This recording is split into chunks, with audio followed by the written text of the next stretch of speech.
கையல், வா சாப்பிடலாம். இல்லம்மா, எனக்கு பசிக்கல. நீங்க எல்லாரும் சாப்பிடுங்க. ஏன் கையில் சாப்பாடு வேண்டாங்கிற? இல்ல, நீ எனக்கு பசிக்கல. இல்ல, நீங்க எல்லாரும் சாப்பிடுங்க, நான் அப்புறமா சாப்பிட்டுக்கிறேன். இங்க பாரு கையன், பிரச்சனை இருக்கத்தான் செய்யும். அதுக்காக சாப்பிடாம இருந்த எல்லா பிரச்சனையும் சரியாயிடுமா? பிரச்சனைகளை எதிர்த்து போராடுறதுக்காவது உடம்புல தெம்பு வேணுமே கையன்.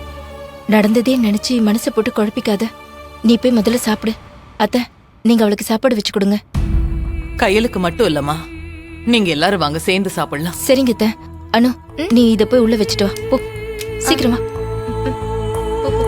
சீக்கிரமா மூர்த்தி, எல்லாரும் இப்ப சாக போறோம்.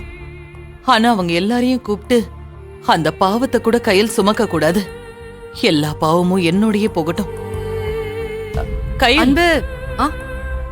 நீ வந்து உட்காருமா. நானே போய் அவங்களை கூப்பிடுறேன். இல்ல, நீ உட்காரு, நீ உட்காரு.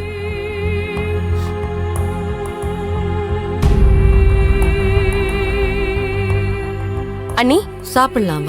இதோ கை கழுவிட்டு வரேன் அண்ணி. மூர்த்தி, சாப்பிட வாடா. இல்லம்மா, வேணாமா. நீ ஏற்கனவே பசியில இருக்க, சாப்பிடவா. நான் தான் சொல்றேன்ல, எந்திரி.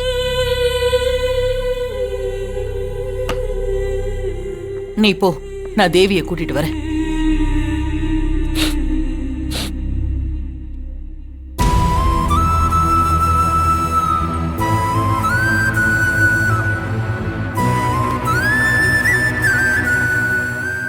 தேவி, ஆனந்தி, மா, 2 பேரும் சாப்பிட வாங்க.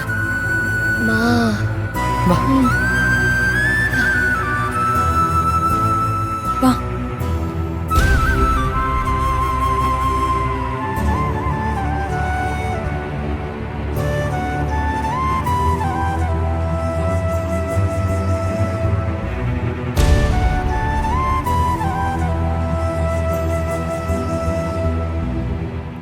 அன்பு, சாப்பிடவா. சரி, நீ போமா, நான் வரேன்.